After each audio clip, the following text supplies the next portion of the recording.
lagi di Habaru Ngideng sore kali ini dan saya Agustiada masih ditemani ataupun bersama dengan Siti Zuhra ataupun Sizu, koordinator Kota Earth Hour. Oke, kita pengen tahu dulu nih Hari Bumi itu apa sih? Kenapa disebut Hari Bumi? Ada apa sih dengan Hari Bumi? Ini fokusnya kemana Hari Bumi? Mungkin Sizu juga bisa coba menjawab dan untuk menjelaskan kepada pemirsa di rumah, silakan. Baik, salah satu di pertanyaannya. Yang pertama, sejarahnya dulu deh. Oke. Sejarahnya itu setiap tanggal 22 April kita merayakan memperingati Hari Bumi. Nah, kapan pertama kali ada Hari Bumi itu? Ketika salah seorang senator dari Amerika Serikat mencoba berinisiatif. Jadi saat itu Kak, ada tumpahan minyak di laut Santa Barbara. Itu tumpahan minyak banyak sekali. Lalu si senator tadi namanya Gaylord Nelson namanya. Jadi beliau itu mencoba untuk berinisiatif bagaimana sih caranya agar masalah ini teratasi. Nah, beliau mengajak para bukan demo sih kali ya, demonstran, bukan gitu, para anak-anak pelajar, mahasiswa untuk berkampanye lingkungan. Nah, jadi di situ beliau sejak tanggal 22 April 1970, nah itu dikatakan sebagai Hari Bumi. Nah, untuk tahun ini sendiri itu Earth Day itu berfokus pada end plastic pollution. Jadi mengurangi penggunaan kantong plastik. Tapi kan ini juga nggak sinkron nih. Kita kan melihat sekali bahwasanya di supermarket, bahkan juga supermarket yang terbesar sekalipun di Aceh ini masih menggunakan bahan plastik, kantong plastik ya.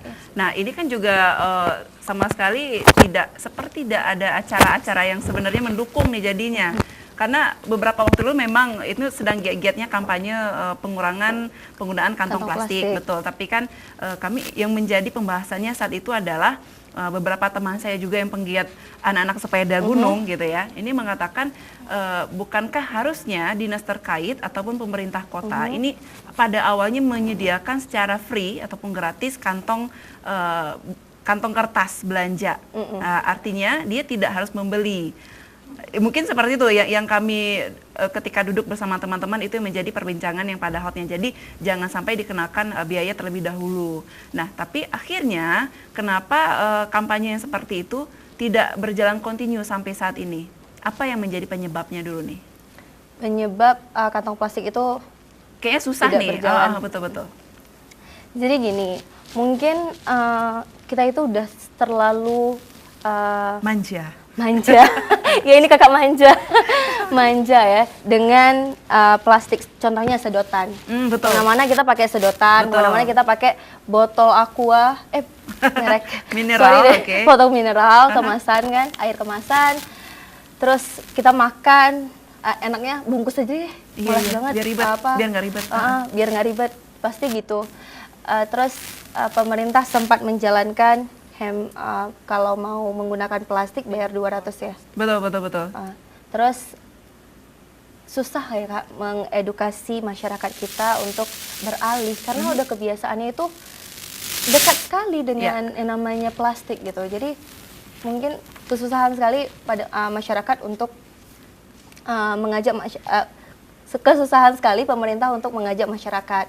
Tapi dari beberapa komunitas sekarang udah berinisiatif untuk membuat reusable bag. Nah, ini dia.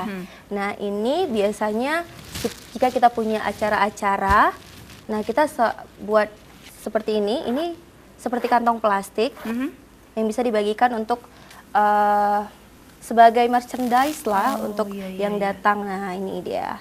Jadi ini bisa digunakan untuk keperluan belanja sekalipun. Iya, sekalipun. Bisa digunakan untuk beberapa kali malahan. Sekalaupun kotor bisa dicuci. Iya, benar-benar. Jadi ini semacam juga gerakan untuk mengurangi pemakaian kantong plastik. Iya.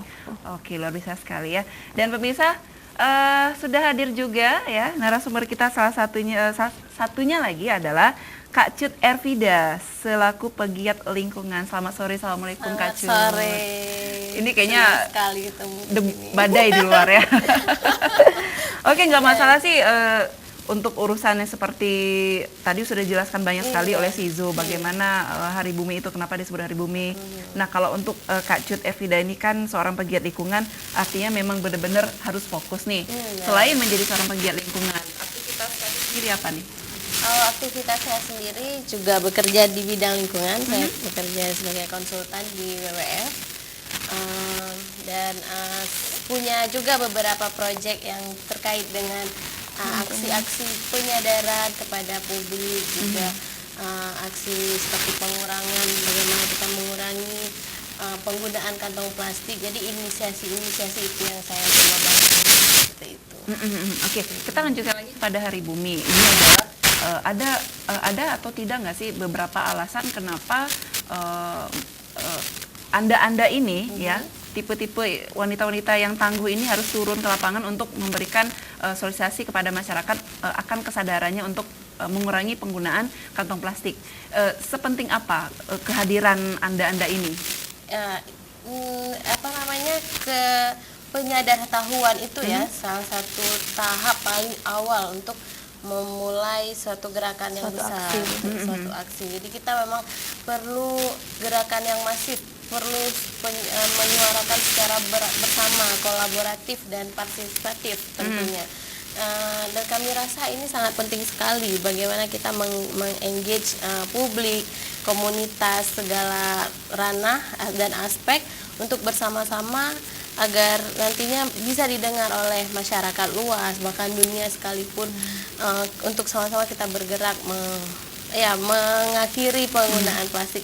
Walaupun memang plastik itu tidak bisa dipisahkan dari hidup sehari-hari, kita menawarkan banyak alternatif, inisiasi juga bagaimana cara pengurangannya. Walaupun itu terasa berat, tapi saya rasa karena ada kita bergerak bersama, makanya akhirnya ini menjadi tolak ukur, dan orang-orang di luar juga merasa kan kalau misalnya ada sesuatu yang lagi booming gitu, pasti orang juga akan ikut-ikutan, merasa bangga melakukan hal tersebut. Jadi kita pengen kalau orang merasa bangga juga nggak pakai plastik gitu. Oh iya, dan juga ada beberapa artis Indonesia juga ikut ya, ikut mencintai lingkungan seperti itulah pungut yang sedotan itu tuh, yang paling sulit. Jadi artinya sedotan ataupun minuman kemasan, minuman air mineral ini adalah sampah yang memang sangat berbahaya yang tidak bisa didaur ulang, betul?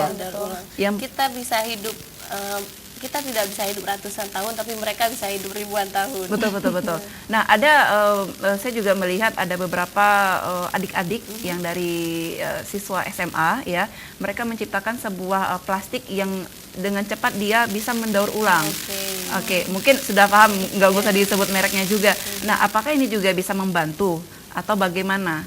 Karena saya sendiri sudah mengaplikasinya, sudah membuktikan bahwasannya itu sama sekali tidak bekerja. Itu bagaimana pendapat dari Kak Cut sendiri? Ya, kalau memang sekarang orang-orang sudah mencetuskan banyak sekali produk-produk biodegradable.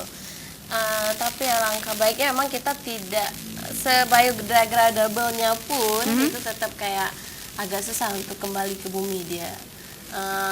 Dan yang tawarannya kalau bisa dia memang less plastik, yang totally free plastik dan terbuat dari paper misalnya, itu baru bisa. Mungkin alternatif kita lebih menggunakan daripada memilih yang plastik biodegradable, lebih baik kita paper bag atau ya sejenis tas goodie bag seperti itu. Jadi alternatif kecuali kita tidak ada alternatif itu, baru mungkin ya lebih baik menggunakan biodegradable, karena itu masih ada unsur plastik, walaupun ya kurang waktunya, lebih kurang bisa mengurai lebih cepat daripada yang plastik kresek pada umumnya. Betul. Ya. Nah, Kak Cut dan juga Sizo ini adalah bisa dikatakan orang yang memperhatikan lingkungan dan juga ini khususnya juga Bumi Aceh.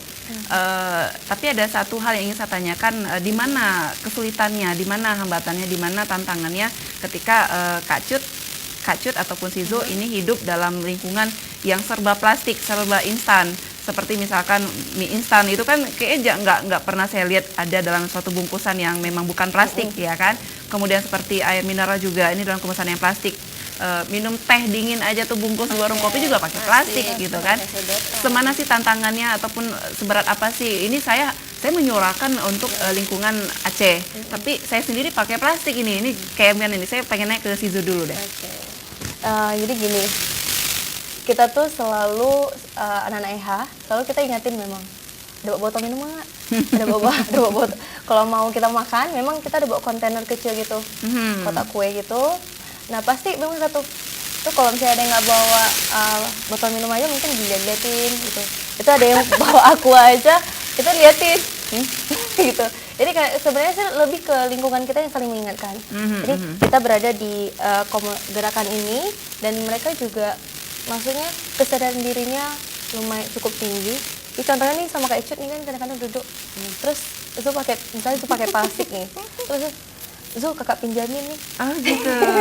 Sampai segitunya sih Kak. Mau juga dong, kalau Kak Cut gimana tantangannya? Tantangannya ya seperti yang Zul ceritain tadi, tantangan itu ada di pribadi orang masing-masing ya. Karena lupa itu adalah musuh kita terbesar, kita selalu aja lupa. Padahal kita juga yang menyuarakan, kita juga yang mengkampanyekan.